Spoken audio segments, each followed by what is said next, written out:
3, the podcast that explores what it means to be young and Indian in the 21st century.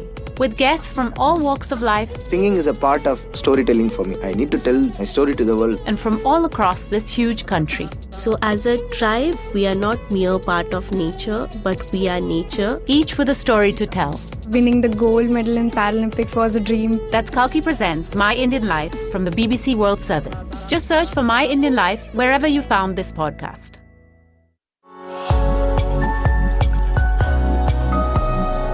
Hello and welcome to this episode of the Witness History podcast from the BBC World Service with me, Matt Pintus. On today's programme, we're going back to 1970s Qatar, where one woman's determination to be heard led her to becoming the country's first ever female published author.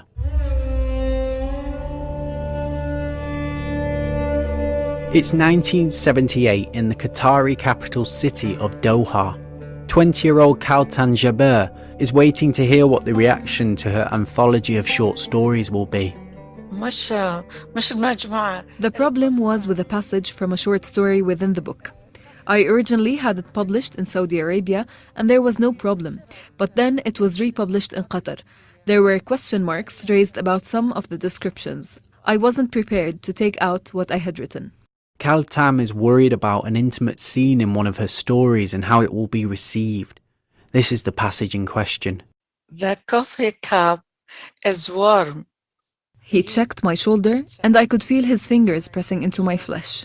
Have you taken your medicine this morning? He whispers into my face. I keep silent. He sighs into my face. I remain silent. Inside, sadness. He had to back up, but the coffee was in the opening of my chest. I keep silent. So the controversy or the outcry was because of the description, the fingers pressing into my flesh, and coffee spilling on my chest. The reaction to Khaltan's book, The Pain of an Arab Woman, is mixed in the conservative state, and she finds herself surprised by where some of the criticism is coming from. Firstly, there was controversy in Qatar's main newspaper about my story.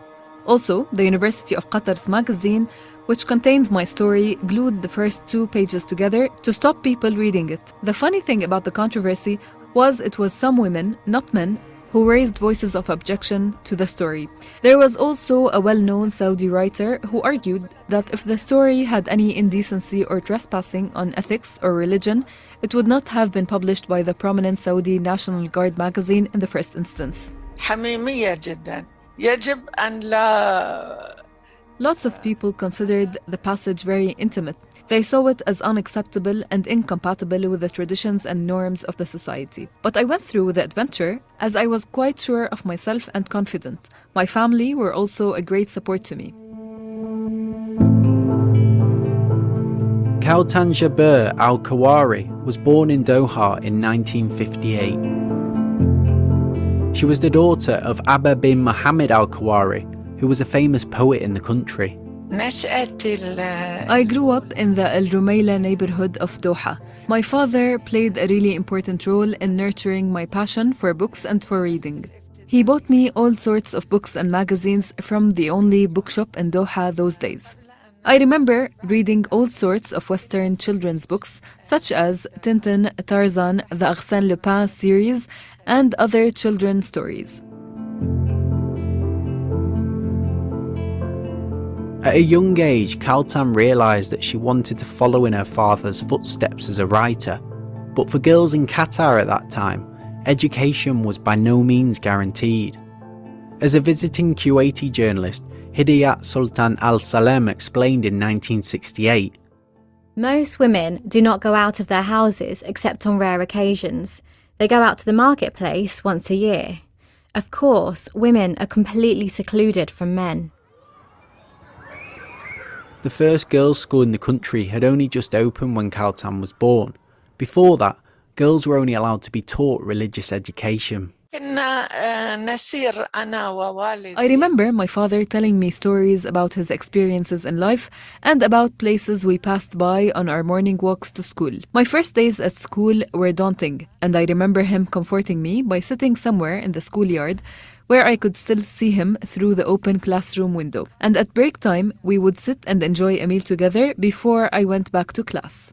Kautam remembers there being a big push for families to send their girls to the newly built schools. نعم I can remember lots of encouragement for educating girls in Qatari society. The government granted extra financial support and provided full school meals and school uniforms and transport. Yes, even in those early days, there was a lot of encouragement. Families were really enthusiastic about educating girls, especially with all that government support. It took away any hesitation. Kautam enjoyed school. She thrived there. And by the mid-1970s, she'd taken major steps to achieving her dream of being an author.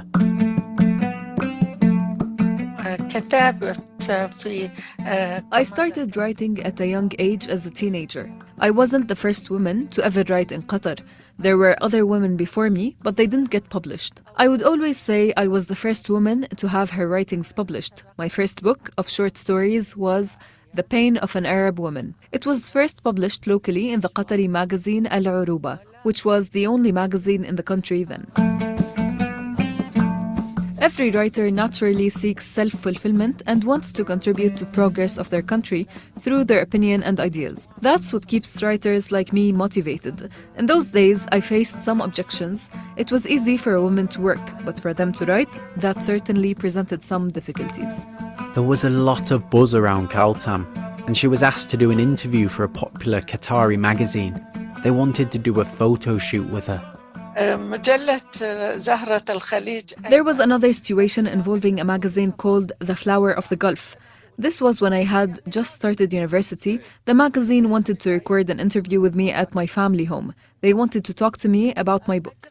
The photographer was there and he took photos of me without my hijab on. It felt normal to me, but after a while, I started to wonder why I let that happen. I contacted the magazine asking for no photos of me to be published, but the magazine was already on its way to be printed, and my photo was going to be published on the front cover. I was scared because I had already upset people with my short stories.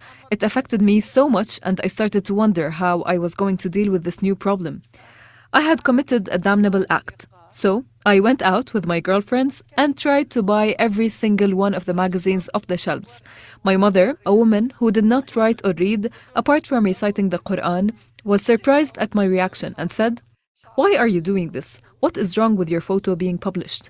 But I had been scared, not from any reaction from within the family, but from any potential reaction from the outside world, from society. My mother described my reaction as impulsive. Now I remember all of this and I laugh. Kautam carried on writing and became a really important figurehead for women in the predominantly Muslim society. So much so that in 1998, she was approached by the Qatari government to help oversee cultural affairs. In Qatar today, 70% of graduates from university are now women. However, according to a recent report by Human Rights Watch, the country still has a controversial guardianship system in place, which means that many aspects of women's lives are strictly controlled by men, including who they can marry, where they can study, and where they can travel. The great achievements by women in Qatar are really a cause of pride. We have become partners to men in all spheres of development work, aiming to build a safe society and a prosperous homeland. I feel I have achieved all what I had hoped for. I have a PhD and I have a job. As a woman writer, I do raise some social issues or problems every now and then. But that is different from rights. Qatari women's rights are as clear as the sunlight. Problems exist in every society. My current writings are about some problems that any woman, anywhere, be it in Qatar, in the Gulf, in the Arab world, and even in the Western world, they are problems similar to each other. I do not see that women are in a situation that warrants alarm. Women are dignified in the traditions of Islam. Kautam Jaber now works as a professor of social sciences at Qatar University. She was speaking to me, Matt Pintus, for this episode of the Witness History Podcast.